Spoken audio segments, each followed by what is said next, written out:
Hi guys, yesterday class we had a discussion on operating system and its environment. The continuation of the same topic we are going to see. The topic which we are going to discuss today is about structure of operating system and protocol stack. Before talking on protocol stack, you should have a good knowledge and understanding of this protocol stack. What is the meaning of protocol stack? It is a hierarchy of software layers, and we used to call TCP IP, which is a stack. TCP IP means what? It is transmission control protocol, internet protocol. So stack in the sense it is nothing but it consists of so many layers. Protocol it's nothing but a set of rules. So how the structure of operating system in the protocol stack, that was the discussion. While you are concentrating on the topic protocol stack, in conventional approach we have an layered structure we have. The layered structure means which it consists of 7 layers, and the traditional approach to communication protocol structuring is used layering concept. An individual layer protocol are stacked on top of each other. For each layer, it has its own functionality, right? So layered approach has a great benefit in keeping the entire protocol stack is manageable. Then the modularity and reusable. And there is a layer called physical, that is the lowest layer. The physical layer information can be used to assist in networking protocol to decide about routing changes. So this is mainly identify whether your signal is weaker or stronger and how the physical media it is going to use. So that is how give the information to the network layer. So the signal is coming off from your physical layer, and not only that, your physical layer it's used to compute the location information by estimating the distance from the signal strength. That is very important. Signal strength are to assist the link layer protocols. That was the function of your physical layer when you are talking about this protocol stack. So when using this functions, the layered approach, it's having a great benefit in keeping the entire protocol is manageable. Whatever the complexity and whatever the modularity and the reuse, they can be easily evaluated through it. So here we are concentrating on WSN. In WSN, how it is going to happen? In WSN, there is a layer called cross-layer information exchange. They are call it as EECLA. So what is that EECLA? EECLA, which is nothing but energy efficient cross-layer approach. That was the technique used in WSN model. And what is that cross-layer is used to do? This cross-layer optimization technique, it's used to sharing the information among the layer. That's how your each layer, it consists of controlling knobs. So there is a sharing operation is going to happen. I want to tell you once again EECLA, which is nothing but energy efficient cross-layer approach, which is used in your WSN model. And for this cross-layer model, what does a cross-layer model consist of? As you all know, the 7-layer concept, the same thing only. It consists of application layer, transport layer, network layer, then data link and physical layer, right? But here it does not like while the information get out from application, your transport working, the network get the information from transport, data link get the information from the network. That is how the normal conventional layer approach. But while you are talking on this cross layer approach, it is not so far.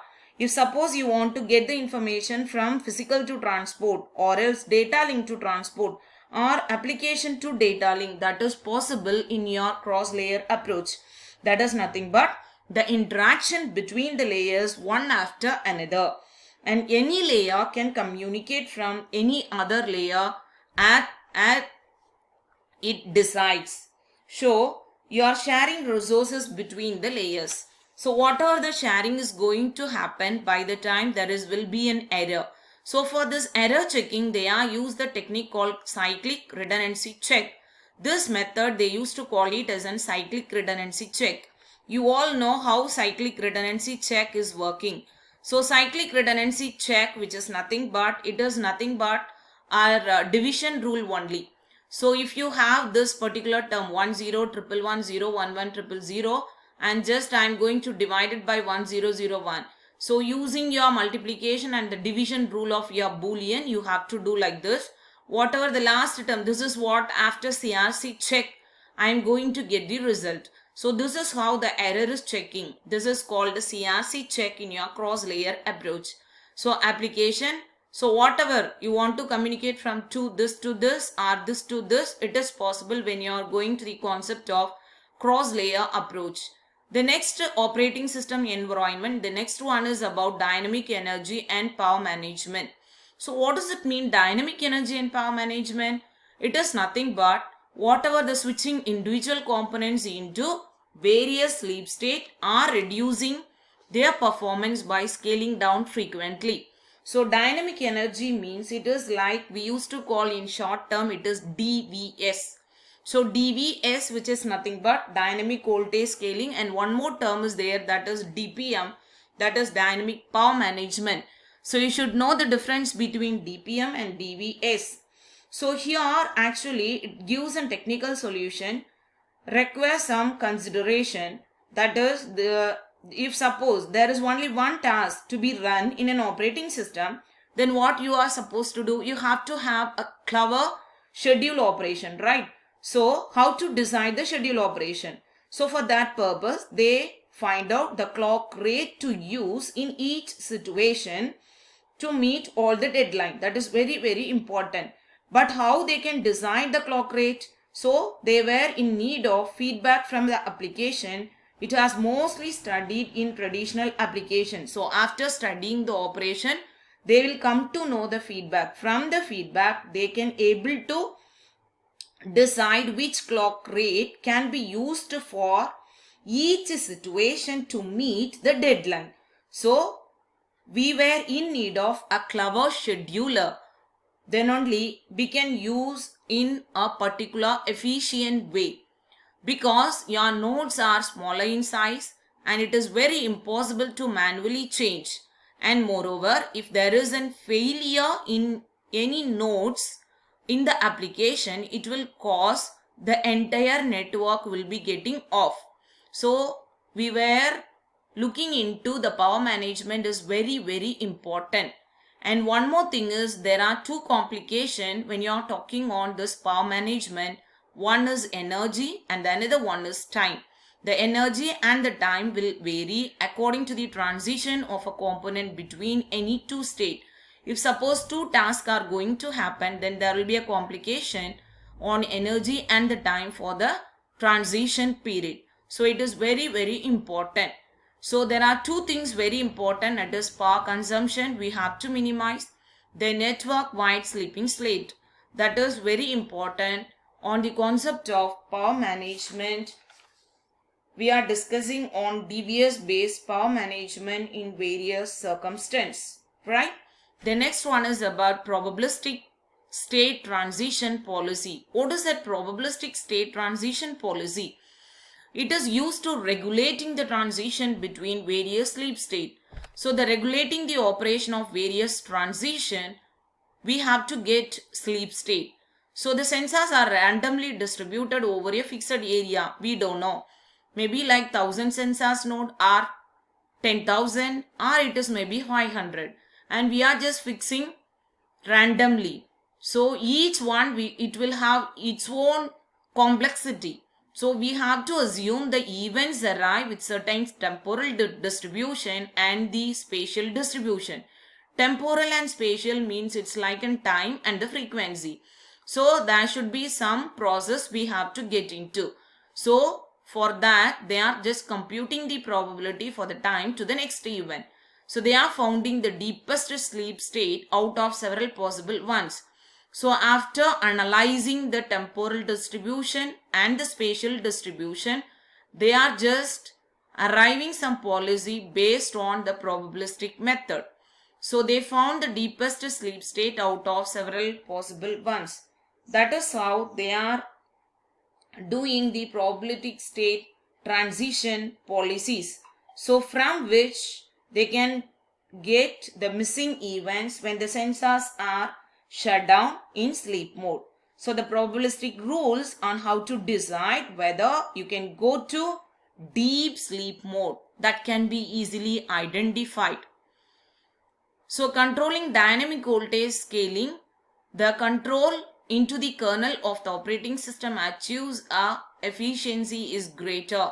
So in mixed workload without modification to using the program. The next one is about trading of fidelity against energy consumption.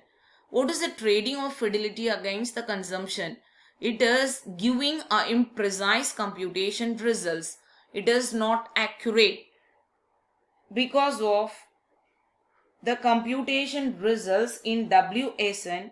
There is a problem due to the energy consumption.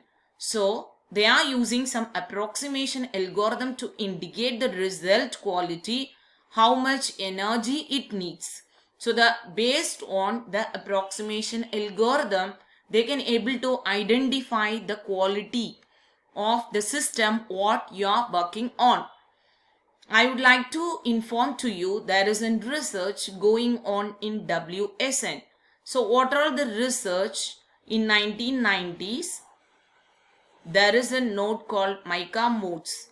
In Mica modes, the operating system they have used is tiny operating system.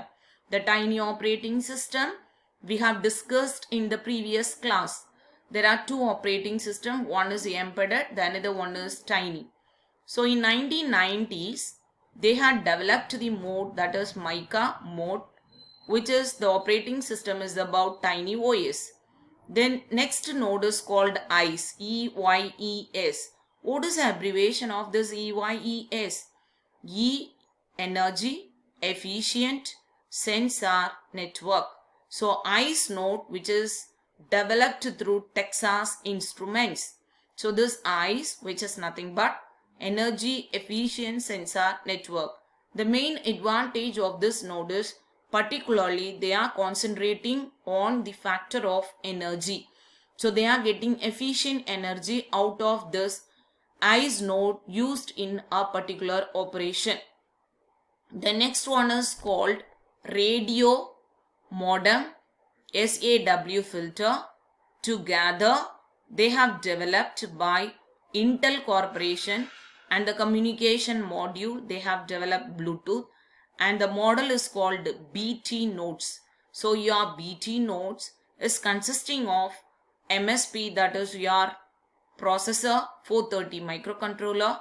You have a radio communication modem, that is modulator demodulator, which is TDA5250, and it consists of a filter circuit that is SAW, and the wireless module they have used Bluetooth, and BT node which is developed through Intel. So that was the research.